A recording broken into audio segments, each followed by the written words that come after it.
Good morning, myself Milan Kumar from Satyam Private ITI digital learning class. पिछले class में जैसा कि मैंने आप लोग को बताया था कि एग्जाम के व्यू से क्या होता है कि क्वेश्चन देता है, जैसे 50 क्वेश्चन आप लोग को आता है तो 50 क्वेश्चन में टोटल क्वेश्चन तो सिलेबस का ही रहता है, लेकिन 50 क्वेश्चन में करीब 30 क्वेश्चन आपका बाय प्रोसेस रहता है, मतलब 4 लाइन 5 लाइन वाला, 3 लाइन वाला, और कुछ क्वेश्चन जो रहता है जिसको हम देख के ही बना लेते हैं। तो उस चीज के बारे में जो छोटा छोटा क्वेश्चन है उसको मैं आप लोग को करा रहा हूँ। सिर्फ ऐसा नहीं कि हमको सिलेबस खत्म करने से मतलब है, इसलिए मैं बार बार बता रहा हूँ कि छोटे छोटे चीज को आप लोग पकड़िएगा तो उससे क्या होगा, आपको जो है मेन समय का बचत होते हुए आपको अपना एग्जाम का वो एग्जाम में आप सॉल्व कर सकते हैं। जैसे एक क्वेश्चन पिछले क्लास में मैंने छोटा छोटा बताया था, आज भी मैं उसी टाइप का बताऊंगा। जैसे एक क्वेश्चन है हमारे पास 0.007 गुना 0.3 गुना 4 गुना 0.001, ठीक है। और नीचे क्या बताए थे, नीचे बताए थे कि मान लीजिए कोई अंक दिया है 0.3 गुना 0.4 गुना 0.5, ठीक है। ये चीज दिए हुए थे, मान लीजिए गुना 0.0001 गुना 3, ठीक है, इस टाइप का है। और मान लीजिए ऊपर भी कोई अंक है 9, इस टाइप का लेंदी है, लंबा चौड़ा है, पॉइंट का कैलकुलेशन है, इसलिए घबराना नहीं है। मान लीजिए बहुत सारा टर्म है और टर्म मान लीजिए हम बढ़ा देते हैं 0.03, ठीक है। कोई इतना भी टर्म रहे उससे घबराना बिल्कुल नहीं है। क्या करेंगे, अब सब चीज ध्यान रखिएगा। जैसे पॉइंट दिए उसके पहले हम जीरो अपने मन से बैठा दें ताकि स्टैंडर्ड लगता है देखने में। अगर ना भी बैठाते हैं तो हमके वैल्यू में कोई फर्क नहीं पड़ेगा, लेकिन थोड़ा स्टैंडर्ड लगने के लिए हमको जीरो पॉइंट के पहले जीरो हमको बैठाना होगा। अब देखिए, अब यहाँ पे हम गिनेंगे क्या कि पॉइंट के बाद टोटल कितना अंक है, पॉइंट के बाद टोटल कितना अंक है। तो कितना अंक है, 1 2 3 4 5 6 7। पॉइंट के बाद कितना अंक है, पॉइंट के बाद आपका 7 अंक है।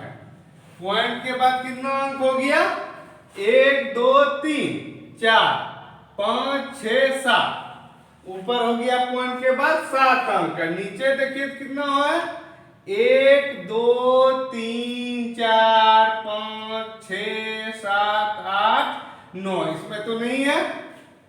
फिर एक बार बता रहे हैं, पॉइंट के बाद देखना है टोटल अंक कितना है, 1 2 3 4 5 6 7 अंक है। अब नीचे देखते हैं, 1 2 3 4 5 6 7 8 9 अंक है। ऊपर पॉइंट के बाद 7 है और नीचे पॉइंट के बाद 9 है। तो अब क्या करेंगे,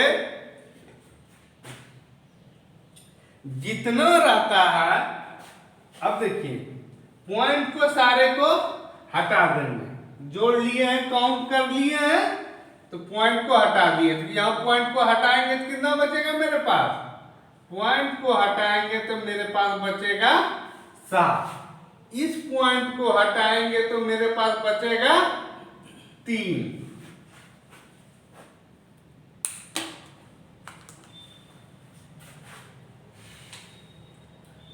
इस पॉइंट को हटाएंगे तो मेरे पास बचेगा 3।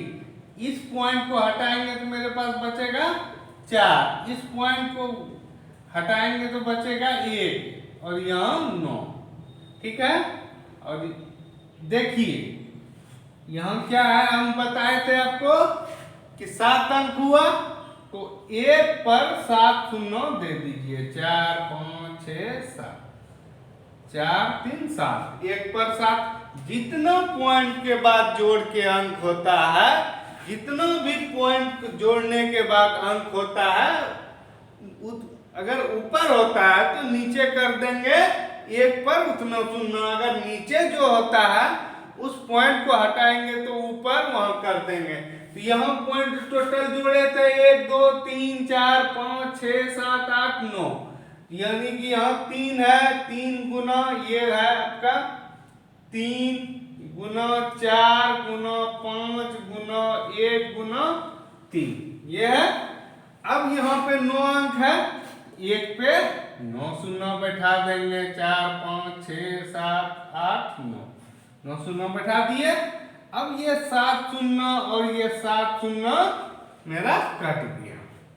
7 शून्य कट गया। ये 1 कट गया। ये 3 कट गया। अब यहां देखिए 3 तिया 9, 3 3 ये कट गया। अब यहाँ 4 है, ये 4 आपस में कट गया। अब देखिए यहाँ ऊपर कितना बचा है मेरा, ये कट गया, सब कुछ कट गया। यहाँ 2 जीरो है, मतलब 7 गुना 100, 7 गुना 100। और नीचे कितना बचा है, 5, सब कट गया है, 5 खाली बचा है। तो 20 पंचे 100, 20 सत्ते 4। इसका मान कितना सिंपली हो गया, 140। अब इसी क्वेश्चन को देखिएगा तो माथा एकदम वो हो जाएगा, कितना बड़ा क्वेश्चन है, कैसे सॉल्व करेंगे, क्या करेंगे, कितना वन स्टेप है। सिर्फ मैंने ये समझाने के लिए आपको किया। अब आप जो एग्जाम में बनाइएगा, आपको सिर्फ काउंट करना है। नीचे काउंट कीजिए, 9 है अंक, ऊपर काउंट कीजिए 7 अंक है, तो ऑब्वियसली ऊपर 1 पे 9 शून्य रहेगा, नीचे 7 शून्य रहेगा, तो 7 7 कट जाएगा, तो मतलब 2 शून्य बचेगा। अब उसका भी प्रोसेस बता रहे हैं। अगर ऊपर काउंट करने के बाद 7 अंक आता है, नीचे काउंट करने के बाद 9 अंक आता है, तो आप दिमाग से चलिएगा। दिमाग से आपको क्या चलना है कि ज्यादा देखेंगे किस में, यहाँ 7 है, यहाँ 9 है, तो ऑब्वियसली 7 9 कट जाएगा, तो यहाँ 2 बचेगा।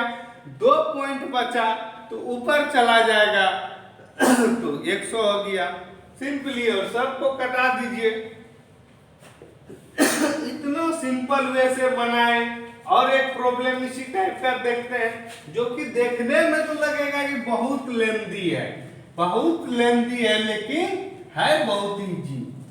ये सब सिर्फ देखने में लेंदी लगता है, लेकिन होता है बहुत इजी इस टाइप का प्रॉब्लम।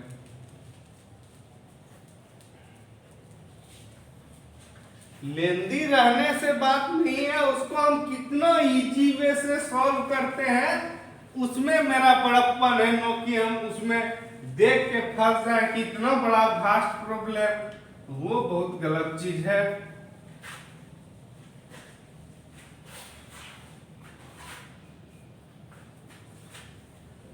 चलिए एक क्वेश्चन और दूसरा बनाते हैं।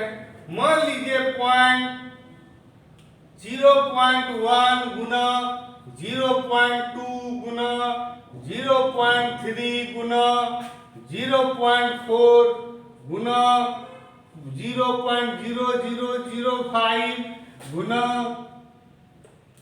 6 गुना 0.9 गुना 0.9 गुना 4, कुछ लिख दिए।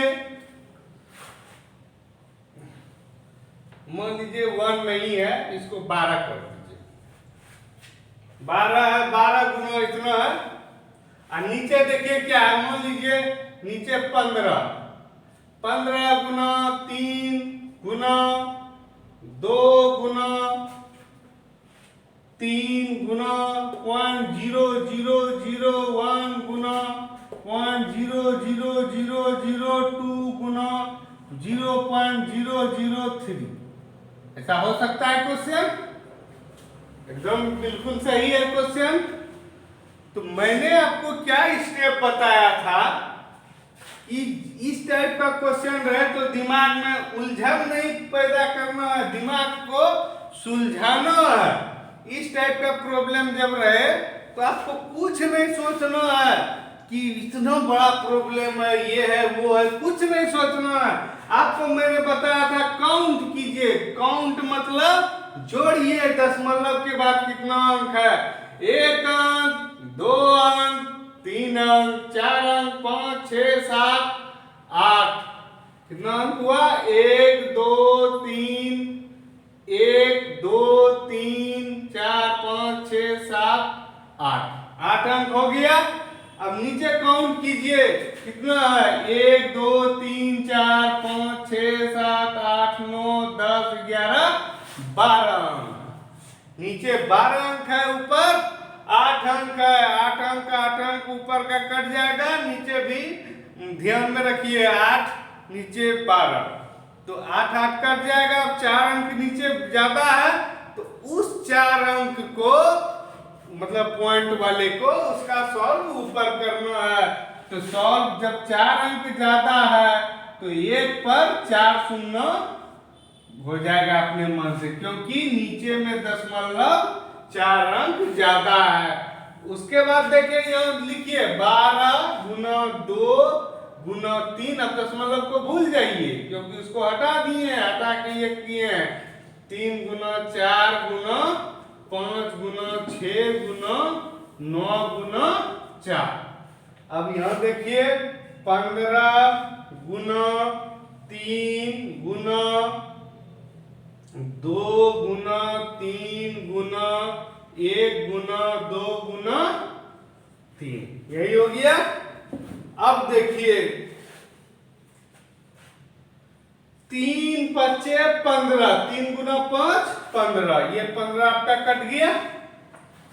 अब देखिए 3 गुना 3 9 हो गया, ये 9 कट गया।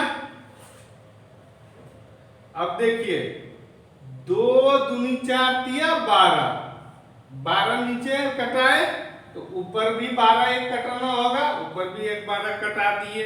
अब नीचे देखिए कुछ बचा, नीचे 1 बचा, तो 1 का तो कोई मतलब ही नहीं बनता है, यहाँ भी 1 है। अब देखिए ऊपर कितना बचा, 2 चौक 8, 8 48, 48 चौके 192,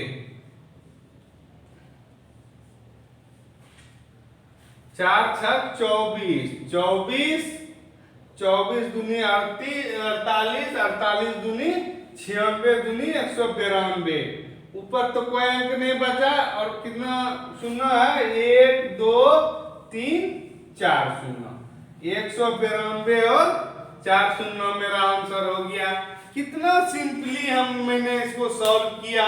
यही इस क्वेश्चन को देख के हम डर जाते, अरे इतना लंबा क्वेश्चन है, ऐसा है वैसा है, तो आपका नहीं बन पाता।